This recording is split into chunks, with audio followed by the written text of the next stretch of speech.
Imagine que você nasceu no lugar errado, no tempo errado, com um nome que carregava o peso de um trono que não existia mais. Você era descendente da linhagem mais gloriosa da história do seu povo, a linhagem de Davi e Salomão. Seu avô paterno foi rei, mas um rei humilhado, levado preso para a Babilônia. Seu pai nunca chegou a reinar. E você cresceu não em um palácio, mas num país estrangeiro, como súdito de uma nação que havia destruído tudo o que sua família representava. Você nunca viu o templo, nunca pisou em Jerusalém, não sabe como é o cheiro das pedras da sua terra. Mas um dia, tudo muda. Um decreto é proclamado. O rei da Pérsia, em um gesto que nenhum profeta deixou de registrar, anuncia que os judeus podem voltar, que podem reconstruir, que podem tentar, de novo, ser um povo. E esse homem, esse descendente de reis sem reino, esse herdeiro de uma promessa que parecia enterrada, se levanta, coloca os pés na estrada e vai reconstruir a casa de Deus com as próprias mãos. Esse homem se chama Zorobabel, e a história dele é uma das mais profundas e menos contadas de toda a Bíblia. O nome Zorobabel vem do aramaico e provavelmente significa filho de Babel, ou nascido em Babel. Ele nasceu no exílio babilônico, depois que Nabucodonosor destruiu Jerusalém em 586 a.C. e levou a elite judaica como cativos para a Babilônia. Zorobabel era da linhagem real de Davi, neto do rei Jeconias, um dos últimos reis de Judá antes da queda, aquele que foi levado preso para a Babilônia pelo próprio Nabucodonosor.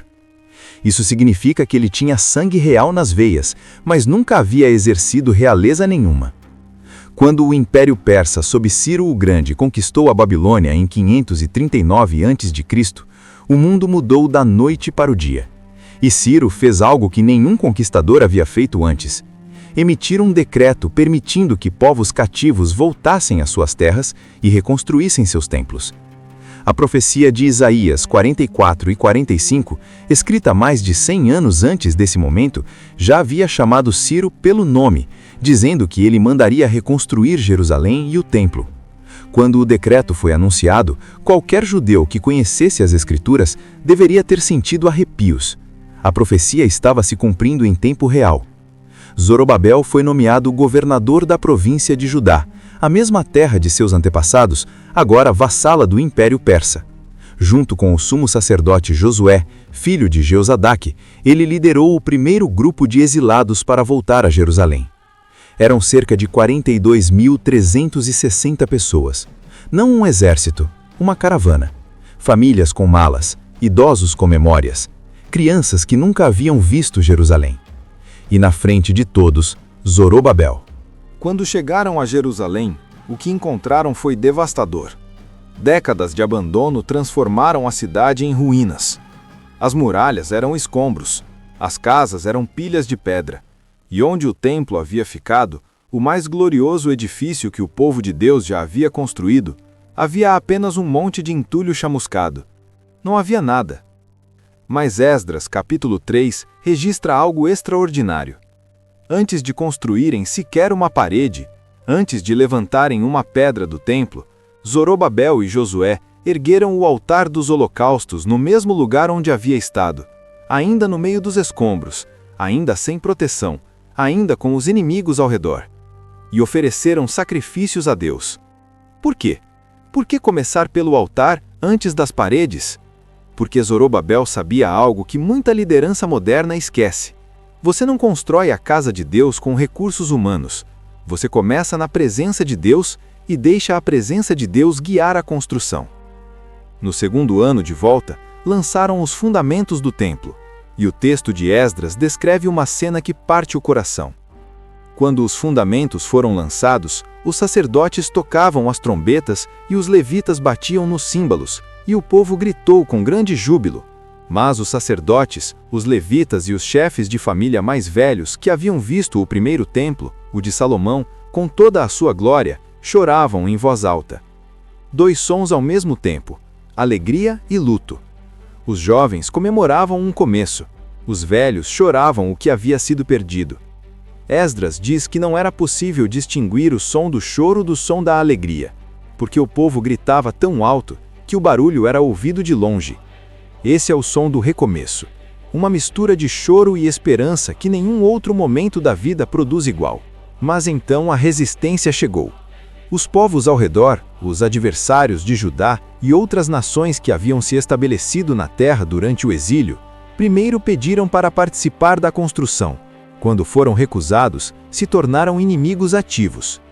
Esdras 4 registra que eles contrataram conselheiros para frustrar o plano dos judeus, escreveram cartas ao rei da Pérsia acusando os judeus de tentativa de rebelião e conseguiram uma ordem real para paralisar a construção. E a obra parou, por cerca de 16 anos. 16 anos com os fundamentos lançados, as pedras paradas, o templo inacabado. Pense nisso. Você fez a viagem mais difícil da sua vida. Você voltou para um lugar destruído, você ergueu o altar com fé, você lançou os fundamentos com alegria e então tudo travou. Por mais de uma década e meia. O que a maioria das pessoas faz quando a oposição paralisa o projeto de Deus? Desiste. Diz que talvez não fosse a vontade de Deus, que talvez o momento não fosse esse, que talvez as oposições sejam sinais para parar. Mas Deus não estava quieto, porque foi exatamente nesse período de paralisia que 2 profetas foram levantados, Ageu e Zacarias. E o que eles fizeram foi sacudir Zorobabel e Josué do torpor. Se esse conteúdo está abrindo seus olhos para figuras bíblicas que você nunca tinha estudado assim, se inscreva no canal agora e ative o sino. Toda semana tem um mergulho como esse, em personagens, profecias e temas que a maioria das igrejas nunca vai te ensinar dessa forma. Clica em se inscrever e faz parte dessa comunidade. O profeta Ageu chegou com uma mensagem direta e sem anestesia. Ele olhou para o povo que estava morando em casas forradas enquanto a casa de Deus estava em ruínas e disse: "É por isso que vocês semeiam muito e colhem pouco. É por isso que ganham salário e parece que colocam num saco furado. Vocês puseram os próprios interesses antes da casa de Deus." Mas então, depois da repreensão, Ageu virou para Zorobabel especificamente. Ageu 2:4. "Mas agora, sê forte, Zorobabel, diz o Senhor. Sê forte, Josué. Sê forte todo o povo da terra, diz o Senhor. E trabalhai, porque eu sou convosco, diz o Senhor dos exércitos. Sê forte, trabalhai, eu sou convosco." 3 comandos e uma promessa. E depois, Zacarias veio com uma visão que é uma das mais poderosas do Antigo Testamento. Zacarias 4. O anjo mostra ao profeta um candelabro de ouro todo de uma peça, com um recipiente no topo e 7 lâmpadas, e 2 oliveiras ao lado alimentando o óleo sem que ninguém precise carregar. Zacarias pergunta o que é aquilo, e o anjo responde com a frase que deveria estar escrita na parede de todo líder cristão do mundo: "Não por força, nem por poder, mas pelo meu espírito, diz o Senhor dos exércitos." E então o anjo diz diretamente sobre Zorobabel: "Quem és tu, ó grande monte? Diante de Zorobabel te tornarás uma planície, e ele porá a pedra principal com aclamações de graça, graça para ela. Quem és tu, ó grande monte?" A oposição, a paralisia, os anos de obra parada, os inimigos, as cartas ao rei, as acusações. O anjo chama tudo isso de um monte que vai se tornar uma planície diante de Zorobabel. Não porque Zorobabel era poderoso, mas porque o Espírito de Deus estava sobre a obra. E aconteceu. Com o estímulo dos profetas, Zorobabel e Josué recomeçaram a construção. O decreto de um novo rei persa, Dario I, confirmou e financiou a obra, e o templo foi concluído no 6º ano do reinado de Dario, em 516 a.C. 70 anos depois da destruição do primeiro templo, que ocorreu em 586 a.C., a casa de Deus estava de pé novamente. Zorobabel colocou a pedra principal com suas próprias mãos. O que o anjo havia profetizado se cumpriu. O segundo templo ficou em pé por séculos. Foi reformado e ampliado por Herodes. Se tornou o templo que Jesus frequentou, onde ele ensinou, onde ele expulsou os cambistas, onde ele prometeu que aquele lugar seria destruído e 3 dias depois seria reconstruído, falando do seu próprio corpo. O templo que Zorobabel construiu com as mãos estava no horizonte de cada visita de Jesus a Jerusalém. Pense nisso por um momento. Um homem nascido no exílio, sem reino, sem recursos, sem muralhas e sem garantias, com apenas uma promessa profética e a força do Espírito de Deus, construiu a casa onde o Filho de Deus um dia ensinaria e anunciaria a nova aliança. Mas a conexão vai ainda mais fundo. Abra Mateus 1, a genealogia de Jesus Cristo. Versículos 12 e 13. Depois do cativeiro da Babilônia, Jeconias gerou Salatiel. Salatiel gerou Zorobabel. Zorobabel gerou Abiúde. Zorobabel está na linha direta de sangue que leva a Jesus. Ele não era apenas um governador que reconstruiu um templo de pedra. Era um elo da corrente genealógica que ligava Davi ao Messias. E Lucas 3:27 também o inclui na genealogia, confirmando a dupla testemunha bíblica. O mesmo homem que colocou a pedra principal do segundo templo é ancestral direto daquele que disse ser a pedra angular rejeitada que se tornou a cabeça do edifício. Não é coincidência. É o fio vermelho que costura o Antigo e o Novo Testamento com uma precisão que nenhum ser humano poderia orquestrar. Zorobabel construiu a casa de pedra, e o seu descendente é a pedra que sustenta a casa eterna. Zorobabel nos ensina que Deus não escolhe quem tem recursos, escolhe quem tem disponibilidade. Ele havia nascido sem reino, havia crescido sem pátria, havia vivido como súdito de outro império.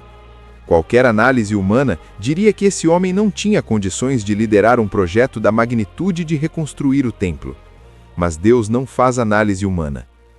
Zorobabel nos ensina que a oposição não é sinal de que você está fora da vontade de Deus. Às vezes, é o sinal mais claro de que você está bem dentro dela.